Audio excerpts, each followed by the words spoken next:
அனைவருக்கும் வணக்கம். நான் முனைவர் ஆர் கௌரி. இன்று ஆடி மாதம் சக்திபீடம் சிறப்பு தொகுப்பில் காண இருக்கும் திருக்கோவில் சென்னையின் காளிகாம்பாள். காளிகாம்பாள் கோயில் பாரிஸ் கார்னர், அதாவது தம்புச்செட்டி தெருவில் அமைந்துள்ளது. இது 3000 ஆண்டு பழமையான திருக்கோவிலாகும். இங்கு அன்னை காளிகாம்பாள் உக்ர ரூபத்தில் இல்லாமல் சாந்த சொரூபினியாக காட்சி தருகிறாள். இங்கு ஆதிசங்கர் ஸ்ரீ சக்கரத்தை பிரதிஷ்டை செய்துள்ளார். அன்னையின் தேரானது கிண்ணி தேர் என்று போற்றப்படுகிறது. இந்த மாதிரி தேர் இந்த உலகத்தில் வேறெங்கும் காண இயலாது.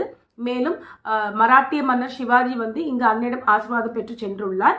பாரதியார் மனமுருகி யாதுமாகி நின்றாய் காளி என்று அன்னையை பாடியுள்ளார்.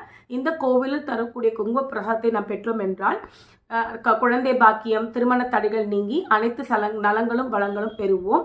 மேலும் அன்னையிடம் நாம் சென்று வேண்டுவதை காட்டிலும் நம்முடைய பிரார்த்தனை என்ன என்பதை அறிந்து அன்னை அருள் புரிகிறாள்.